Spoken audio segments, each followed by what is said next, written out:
When you talk about the West, if you understand yourself as bearers of that tradition, we don't have the right to despair, we have a job to do, and that is to seek the good, the true, and the beautiful, and to leave the rest to God. Hi everyone, it's Andrew Klavan, and we are here with the third and final installment of our conversations about how to save the West, Ancient Wisdom for 5 Modern Crises by Spencer Klavan, no relation. It gets cut off at the bottom. It says no relation. He says it wherever he goes for some reason. I don't know. It's on the inside jacket. Now, it's a terrific book. It is a really good book. You've taken, it's interesting. I mean, for some reason, your mother insisted we sent you to Yale and to Oxford. You have a doctorate in the classics, but it's incredibly readable. I mean, it's even someone like me can actually understand some of the words. I think, by the way, that Yale was just the farthest away, as I recall.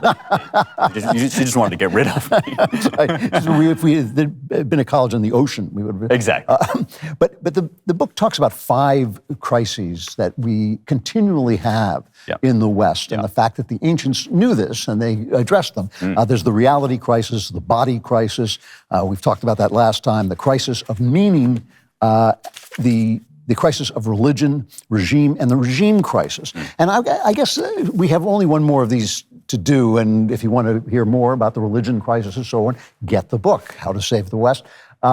But I want to talk about the regime crisis because it does feel, for a lot of people, it feels like the idea of the American Republic is foundering, and it's foundering on things that seem to have destroyed every republic ever made. The founders sort of said, these are the dangers that come about. How can we prevent them? And for 200 years, we seem to avoid them, and now suddenly they seem to be looming at us. Is this idea something that the ancients actually dealt with? Oh, sure. I mean, this is an area in which you want to talk about the same problems coming back up again and again. The ancients actually had a word for this, which was anacyclosis. And you can hear the word cycle in there. It means the cycle of regimes, that there's it's almost like a wheel that turns, a wheel of history. And this is a really helpful way, I think, and I argue in this part of the book, this is a really helpful way to understand why the problems that we're dealing with are so severe and so acute. Because it's easy to say, well, there's so much partisanship. It seems like we're having these big political fights. It seems like everything has gotten political. It's not always so easy to understand why that's going on and what sort of situation we're in. This is one of the big benefits of studying classical philosophy, is that you can sort of see these schemes that they laid out for how these things tend to go, and they still help us to understand how things are going now. So the way this works is there were essentially in classical political philosophy, there were 3 kinds of regime, and that's just a sort of fancy way of saying ways of living together, basically, ways of ruling one another and being ruled. Aristotle says we're political animals, which means that wherever we are, we have rules of living together, rituals, habits. You might call this the small c constitution of a state. So there's 3 kinds, he says. There's the monarchy, which is ruled by one man. There's the aristocracy, which is ruled by a few people, the elite. And then there is what we would call democracy, ruled by the many, right? And Aristotle points out, drawing even on others who went before him, that there are basically good and bad versions of each of these things. And this is something, as Americans, we think, monarchy bad, democracy good, right? We have this kind of, but Aristotle says, and I think he's right about this, that actually there's good and bad versions of each of these things. And the best ones, when they're good, become worst when they get corrupted. And so he says, the most sort of obvious thing that people do when they start to get together is they have a monarchy, because some strong, maybe military leader or somebody takes control, and there's a lot of, advantages to that. Like you can make definite decisions very quickly. And if you have a good king, a king who rules for the benefit of his subjects, then everything's hunky-dory. Life is tickety-boo, you might say. and then, though, let's imagine the king has a son, right, and he's a little bit spoiled, not so good, and that king's son is yet worse, and eventually what you end up with is a tyranny.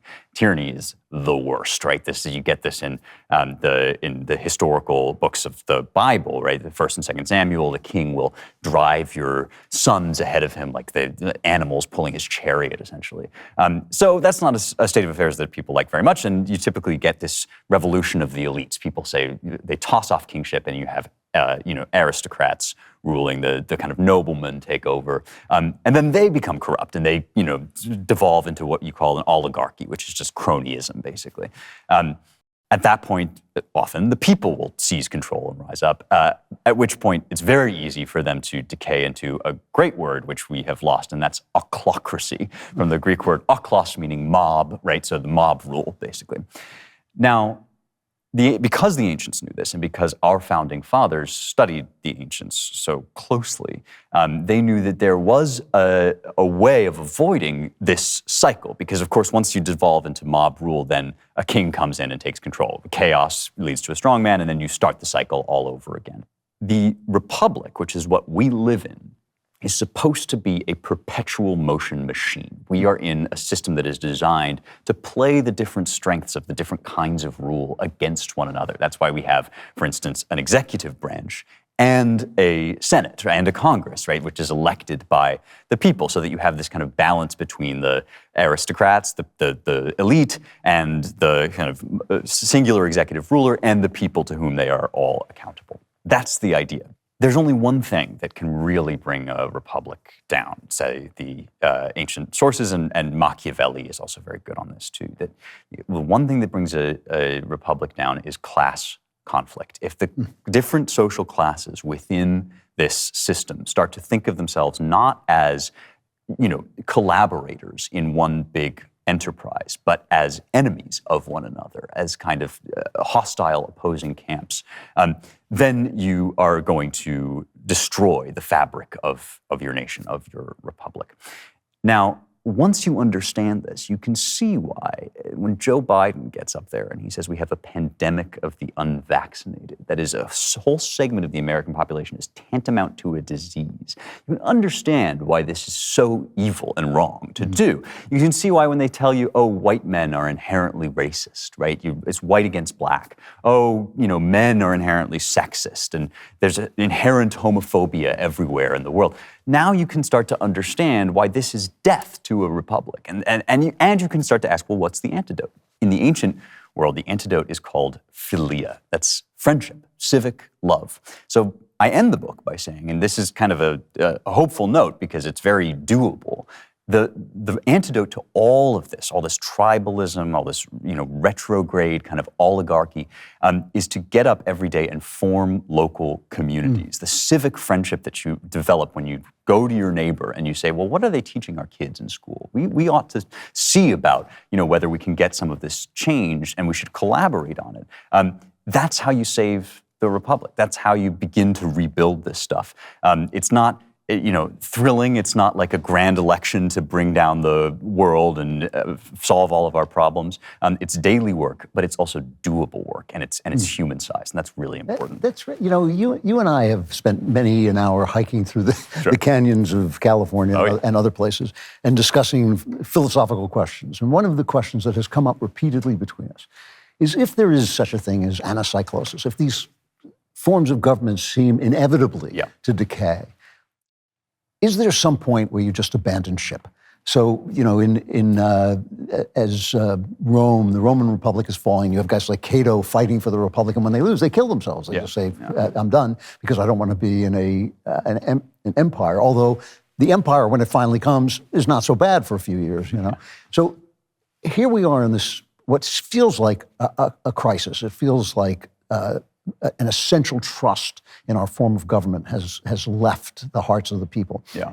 Is there some point where you think a person just says, it's falling, I'm just going to, buy some stock in the empire and, Yeah, I mean, where I've come down on this, and this is what I say in the book, is that when I say that you don't know what's going to happen tomorrow, I literally mean you don't know. I do not mean things could go great.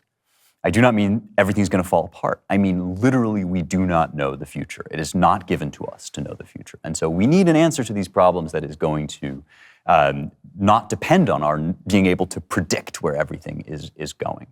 And for that, I always turn to another guy from right at the end of the Roman Republic, and that's Cicero. You mentioned Cato. Cicero is another one of the last great republicans in Rome. And near the end of his life, feeling utterly defeated by the events as they were transpiring, he basically retreated to write political treatises, philosophy, and about the best forms of regime.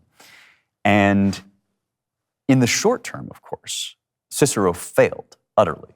The empire came, he was one of its first casualties, and the new regime was installed, as you said. Until, fast forward to the 1770s, right? Enter John Adams, a founding father, a man who has, since his boyhood, pored over the speeches of none other than Marcus Cicero, right? Gets up, makes the definitive speech in defense of the Declaration of Independence, sets our republic on the road to its genesis, to its birth. When you talk about the West, that's the kind of timescale that you're dealing with. That's the kind of tradition you're carrying forward.